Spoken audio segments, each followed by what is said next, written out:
मिलके हम साथ चलेंगे, मिलके हम साथ चलेंगे, अरुणाचल के हम लोग, बांधेंगे हम ऐसे बंधन, कभी ना टूटेंगे। आज हमारे साथ मौजूद है एक ऐसे व्यक्ति जिन्होंने अपनी मुश्किलों को अपना ताकत बनाकर अपने हुनर और जज्बे को आगे बढ़ाया है और संगीत की दुनिया में अपना नाम आगे बढ़ाया है। तो आइए उनसे जानते हैं उन्हीं की जुबानी उनके बारे में। तो आप अपने बारे में हमें कुछ बताइए। Thank you so much. सबसे पहले अरुण खबर न्यूज़ को मेरा घर तक मेरे इंटरव्यू लेने के लिए, अपने कीमती वक्त को मुझे देने के लिए आने के लिए। मेरा नाम है री कोयू और मैं लोअर सियांग डिस्ट्रिक्ट से बिलोंग करता हूँ और मैं गालो कम्युनिटी से बिलोंग करता हूँ। मेरा होम टाउन है कोयू विलेज और मैं फिलहाल माता पिता के साथ यहाँ ईस्ट सियांग डिस्ट्रिक्ट के मरवा सर्कल में रहता हूँ अपने माता पिता के साथ। और मेरा रिसेंटली जो एजुकेशन, जो मास्टर्स तक का जो सफ़र था वो समाप्त हो गया है। अभी अ, नौकरी वगैरह कोशिश कर रहा हूँ, इंटरव्यू वगैरह कोशिश कर रहा हूँ। तो इतना तक ही मेरा इंट्रोडक्शन पार्ट।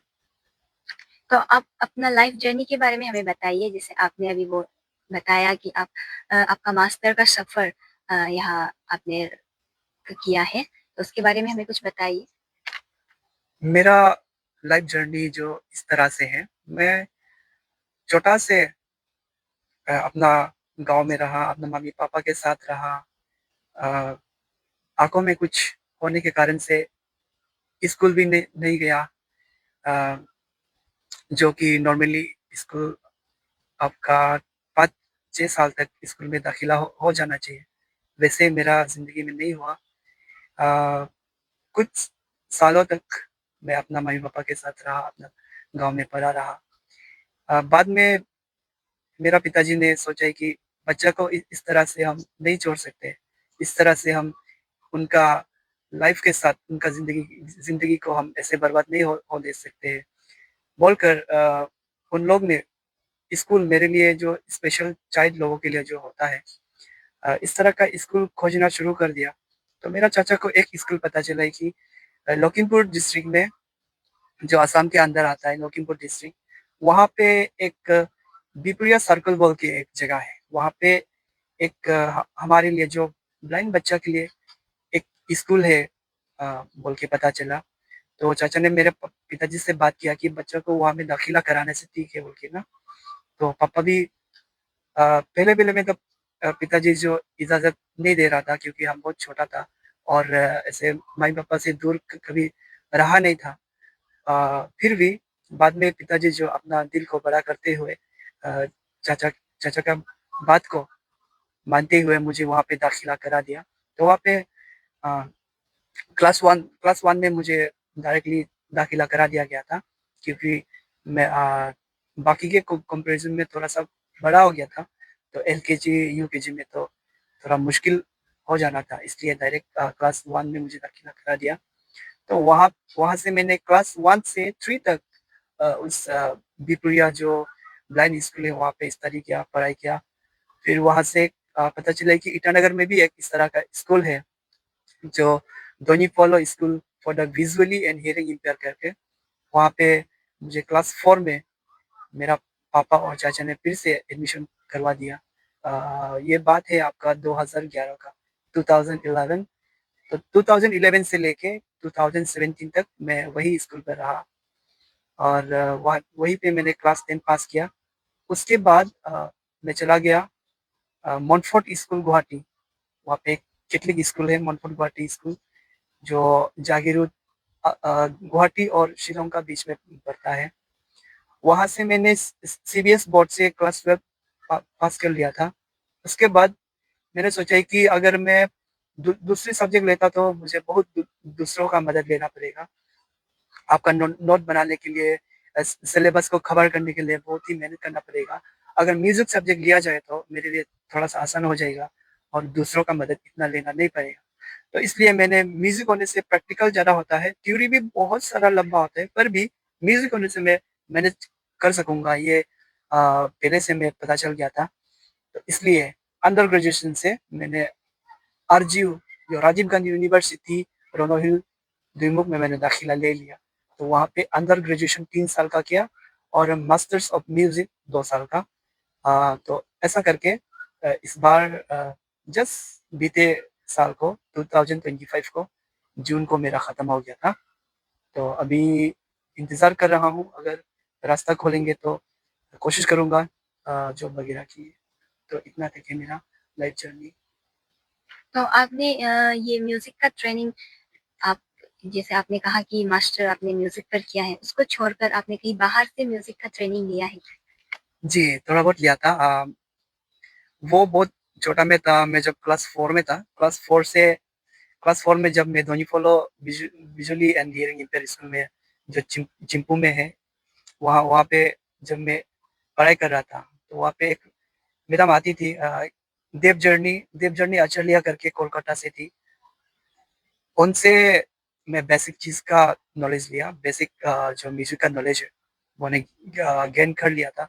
जैसे कि सारेगामापा और जो बीट क्या होता है और जो स्केल क्या होता है, अ, वो सब बेसिक नॉलेज मैं उस मैन से हासिल कर लिया था। उसके बाद बहुत ही हेल्पफुल रहा, उस बेसिक नॉलेज से ही मैं म्यूज़िक का बीए और म्यूज़िक का एमए कर पाया। तो आप हमें कुछ गाकर सुना सकते हैं जो आपने सीखा है अब तक वहाँ में से? आपका कोई पसंदीदा गाना? बिल्कुल, मैं एक सुनाना चाहता हूँ, एक गाना है जो माय नेम इज़ खान बोल के एक राहत जी ने गाया है, तो वो गाना भी मेरा अ, ज़ोनर का है। तो हुँ, रोम रोम तेरा नाम पुकारे, एक हुए दिन रैन हमारे, हमसे हम ही छिन गए, जब से देखी नैन तिहारी, सजदा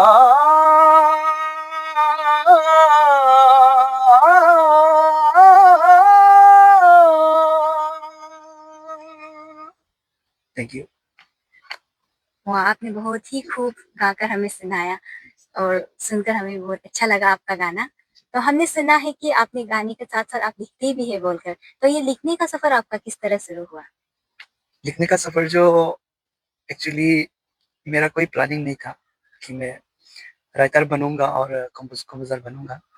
एक दिन म मेरे मन में ये ख़्याल आया कि अ, हमारा अरुणाचल में बहुत ही जनजातियाँ हैं। 26 मेजर ट्राइब्स और 100 एंड मोर देन 100 सब ट्राइब्स हैं। उनको मैं एक्सप्रेस कैसे करूँ? मतलब इतना ब्यूटीफुल स्टेट है, इतना हरा-भरा, हरियाली से भरा एक हमारा राज्य है। तो उस राज्य में उस इतना सुंदर राज्य के जो लोग हैं, उनको मैं कैसे एक साथ लेकर के जा सकता हूँ और कैसे हम एक साथ हैं, हम वी आर वन, ऐसा करके हम कैसे दूसरों को कैसे बयाँ करें। तो ये सोच आने का साथ-साथ मैंने सोचा कि क्यों ना हम गाना गाना के तौर पे इसको हम एक्सप्रेस करके देखते हैं। तो सबसे पहले तो ये लाइन आया कि मिलके हम साथ चलेंगे।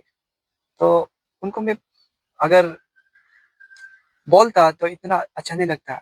जब मैं गाना के रूप में जब गा के दिखाया तो बहुत अच्छा लग रहा था। तो इस तरह से मेरा लिखने का काम शुरू हुआ। तो आपने जो लिखा है गाना, उनमें से हमें कुछ गाकर आप सुना सकते हैं? बिल्कुल, ये मेरा बहुत ही अ, दिल की बहुत करीब है ये गाना। गाना का नाम है अरुणाचल के लोग।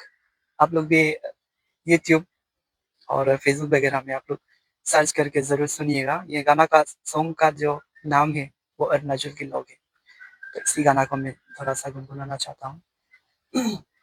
हुँ, मिलके हम साथ चलेंगे, अरुणाचल के हम लोग, बांधेंगे हम ऐसे बंधन कभी ना टूटेंगे, मिलके हम साथ चलेंगे, अरुणाचल के हम लोग, बांधेंगे हम ऐसे बंधन कभी ना टूटेंगे, आदि गालो निश आपातानी हम साथ साथ चलेंगे, मोनपामी जी कुआ आका मिलके हम साथ चलेंगे, मिलके हम साथ चलेंगे, अरुणाचल के हम लोग, बांधेंगे हम ऐसे बंधन कभी ना टूटेंगे, कभी ना टूटेंगे। आपने इतना अच्छा गाना लिखा और इतना अच्छा से आपने उसे आवाज दिया, इतना खूबसूरती से आपने उसे बयां किया हमारे अरुणाचल के लोगों के लिए। Thank you so much. इसके लिए हम आपको भी हमारे तरफ से भी आपको धन्यवाद देते हैं। तो आप लास्टली आप क्या मैसेज देना चाहते हैं हमारे जो अरुणाचल के लोग हैं, आपको जो सुन रहे हैं, आपको जो देख रहे हैं उनको? सभी दर्शकों से मेरा यही अनुरोध रहेगा कि आप जिंदगी में कभी भी हार मत मानिए और जिंदगी में आप कभी भी कहीं भी रुक मत जाइए। आपका खुद का मोटिवेशन से ज्यादा आपको कोई इस दुनिया में नहीं दे सकता। आप खुद ही मोटिवेशन है, आप खुद ही मोटिवेटर है। आप खुद ही आपका जिंदगी को आ, अच्छा बना सकता है या बुरा बना सकता है। तो इसलिए कभी भी हार मत मानिए। आपका पास सब कुछ है। आपका पैर तीखे, आपका हाथ तीखे, आपका देखने का जो रोशनी है वो आपको भगवान दिया है। सुनने का जो ताकत है वो सुनने का शक्ति आपको भगवान दिया है। सोचने का ताकत आपको दिया है। तो कभी भी हार मत मानिए और अपना वक्त ऐसे कीमती चीजों में और बेकार की चीजों में आप बर्बाद ना कीजिए, क्योंकि हमारा पल पल एक पल बहुत ही कीमती होता है। तो सुबह से लेकर शाम तक आप प्लानिंग कीजिए कि कितना घंटा आप कौन सा काम करने से आपका सफलता मिलेगा, कितना घंटा आप कौन सा काम करना चाहिए, कौन सा काम को कितना घंटा करना चाहिए। तो इसी के साथ चलने से आपका जो 365 डेज है वो भी आसानी से निकल जाएगा और वो भी बहुत ही वैल्यू वैल्यू के साथ निकल जाएगा। तो इसलिए आप ऐसा प्लानिंग कीजिए कि आपको नेक्स्ट मंथ, जैसे कि अभी जो है आपका फरवरी महीना चल रहा है, तो मार्च महीने महीने में आप खुद को कौन से स्टेज में, कौन सा जगह में आप देखना चाहते हैं, किस रूप में देखना चाहते हैं। या तो आप बहुत ही जानकार वाला देखना चाहते हैं, या तो उससे कम मतलब गिरा हुआ देखना चाहते हैं। वो आपको खुद को डिसाइड करना पड़ेगा। तो मेरा संदेश यही है कि आप कभी जिंदगी में हार मत मानिए, अपना वक्त बर्बाद मत कीजिए और दूसरों को भी आप, दूसरों के लिए भी आप मोटिवेटर बनिए।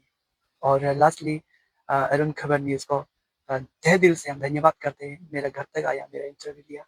और आप लोग यूट्यूब में जो देखेगा इस वीडियो को, और मेरा वीडियो ही नहीं, जो जो भी वीडियो अपलोड होता है इस चैनल में, आप लोग सब्सक्राइब कीजिए, लाइक कीजिए, शेयर कीजिए, क्योंकि हमारा काम होता है कि हमारा मीडिया, जो मीडियास होता है, जो यूट्यूब चैनल, जो मीडिया लोगों का चैनल होता है, हम लोग लोगों तक पहुंचाना हमारा काम है। तो हमारा बगैर कुछ नहीं हो सकता। तो आप लोग सपोर्ट कीजिए, जैसे जो दूसरा चैनल्स को आप लोग सपोर्ट करता है, इसी तरह अरुण खबर न्यूज़ को भी सपोर्ट कीजिए। इसी विचार के साथ मेरा बातचीत यहीं पर ख़त्म करना चाहूँगा।